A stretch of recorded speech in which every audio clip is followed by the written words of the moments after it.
In the beginning was the Word, and the Word was with God, and the Word was God. We know these words. These are the words from the beginning of the Gospel of John, the first verse of the Gospel according to John, and we know them, and so often we hear them at Christmas time, on that night when the Word became flesh and it dwelt among us, on that night when the Word came to live among us, on that night when a young woman known as Mary became a new mother. She and her partner Joseph became new parents, an experience I know many of you know firsthand. The Gospel of John begins with this beginning of life that has always been, and of a life that is born from a woman's love. We read this story at Christmas, and we remember a tiny, tender infant child who made no crying sounds and who slept peacefully, so the songs say, in a cattle trough, because there was no room in the inn. And today, on this Easter day, we hear these words and we think not just of the newborn babe, but of the new made mother, of his mother. Hail Mary, full of grace, Mother of God, Mother of all of us. Other traditions within the Christian family are better at remembering the divinity of women than those of us in the Reformed Protestant lines tend to be. The Catholic Church, the Orthodox churches, these are far older churches than the ones like ours, founded by Luther and Calvin and Zwingli and Knox, the great men of the Reformation. The older traditions, the ones from which our own has come, include within their timeline and their canons many women who were saints or mystics, holy women that the church has canonized and that were elevated to thrones near to the ones of God. The zeal of the reformers, however, was quick to throw out so much of the century's muddied bathwater that more than a few good gifts were thrown out with it. And the women of the church, well, the ones we call by the name saint and the ones we remember in scripture, the reformers' zeal knocked a few of them off their pedestals, and maybe we have a bit of a chance or a time to put a few of them back up there today. Maybe we should this Mother's Day. Maybe there are some saints that it wouldn't do so wrong of us to remember as part of the family of God and the story of God and how God so loved the world. It's a bit of a shame, really, that our tradition has lost something in these reforming ways. Notably women. Women who in scripture we know they gave birth to God. They were last at the cross and they were first at the grave, and without them, none of us would be here at all. The church wouldn't be here at all. Did you send your mom flowers today? Did you remember her the way she was so many years ago? Did you miss her? Do you miss her? Is time or location keeping all but the memories too distant this day? Did your kids attempt to bring you breakfast in bed, all you moms out there? Did you help your children make a card for the woman you love? Has your child called, or did they come visit today? Will there be brunch? Are all of these questions making you anxious and you're ready to tune out because perhaps more mournful than happy today? Maybe your mother wasn't all you needed her to be, or that you yourself never got to be the mom you wanted to be. What don't we think about when we think of our mothers, of mothering, of mothers everywhere? So rich are the associations, so vast are our memories, so close are our feelings. If it isn't one thing, it's a mother.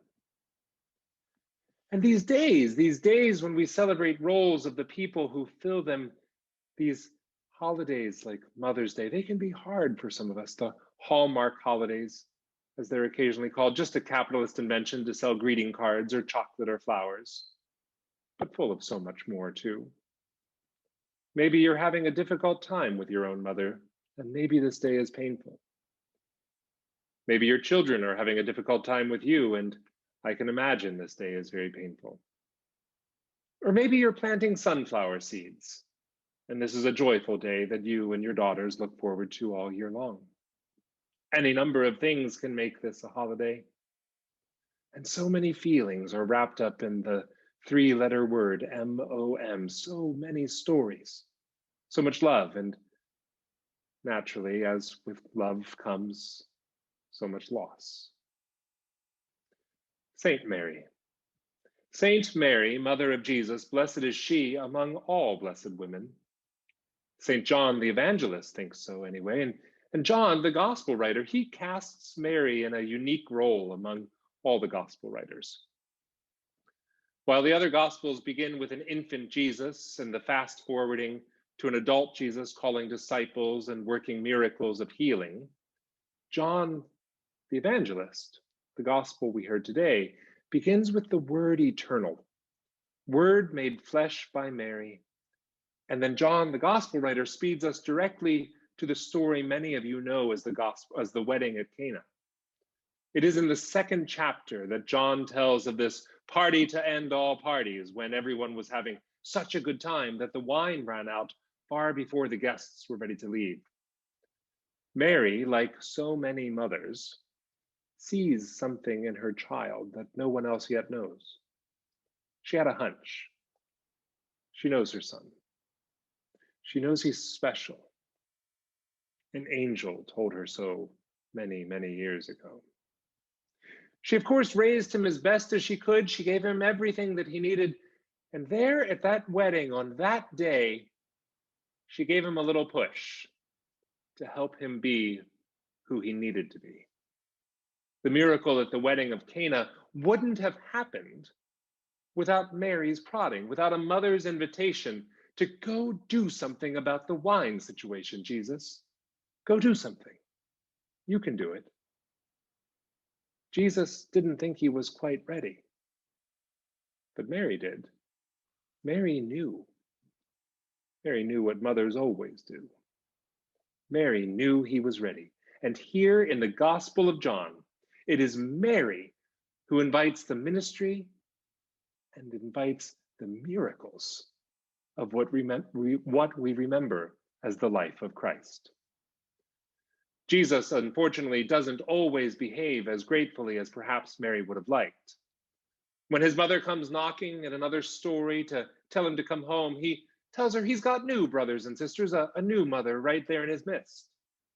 And when he's dying on a cross, he tells his mom to behold his beloved disciple as a new son, as if any mother could ever look at anyone else when her child was dying. Scripture doesn't give us a lot of detail about the child of Jesus, and sadly, there is no record of what Mary did after the murder of her eldest child. But if you look closely, you'll find in these stories there are little snippets, little family portraits that you can read out from. You can imagine the mom that's always just off stage cheering on her boy, and you know she's there, like so many mothers often are, offering love and support and encouragement. And the church historic has given us the language, Hail Mary, your child is with thee. As the Gospel of John goes on, as we find ourselves today in the 15th chapter that Emily just read for us, Jesus is talking more about his father than about his mother. Not Joseph, of course. Joseph, poor guy, he's been written out of the story entirely by this point, but of God the Father, whom our translations have Jesus calling Father. That's the English that we have. But a closer translation, as so many of you know, of Abba is something more like daddy. It's a very familiar, it's an intimate word. I'll save my comments about Jesus's daddy issues for a June Sunday sometime, but on this May one, it's important for us to note the care Jesus gets from his mother and the care that he asks for from his Father, from God. And it is in this triad, it's good for us to notice the pattern that Jesus gives us for how to ask for things from God, and of the promise that God will always send help. This is the promise in the Gospel of John that we heard today, this promise of Jesus who knows God so intimately as to call God Daddy, and who is bold enough to speak what he knows in part at least, because of his mother's love. When you think of your mom today, or when your children call to tell you they're thinking of you, what do you think? Do you think of the gifts she had? Do you think of the sacrifices she made? How blessed is she among all blessed women? How blessed is she to you? Hail to mothers, blessed are they. Blessed they are. Blessed they were. Blessings indeed. In the gospel we heard today, Jesus gives us the great commandment that we should love one another, not as he does in all the other places, not as he does in other gospels, not as he does in the Old Testament, not as we think about it often. This isn't a commandment to love another as you love yourself, but to love one another as he loves us. And this commandment is based not on our ability to love, but on God's ability to love. It is as Jesus loved us that we are called to love one another. We, of course, know that love is relational. Love is also inherited. Any child's ability to love, every adult's ability to love, it has everything to do with how much they were loved, of how much their mothers loved them specifically. Early childhood, those first days, those first months, they matter so much in our development. A mother's love can literally change the world. Mother Mary's love changed the world. Jesus tells us to love as he loves, and it can change the world. Jesus offered a pure, fulfilled, gorgeous love here in this Gospel of John, and he calls us all friends. He can do this because of the love he received from his mother, from the love that Mary gave him, the love made known on a December night and cradled in swaddling cloth. Jesus loves because Jesus was loved. And among all the women who have loved him, there is one who loved him first, one who knew him while he was still in her womb. And he knew even then, an angel had said so, that he would change the world. Hail Mary, blessed are you and blessed is your child. Jesus' ability to love is a trait that comes from his mother's side, and we know it goes back many generations. Tradition tells us that Saint Anne, well, she was such an immaculate mother that her daughter Mary knew that she was loved.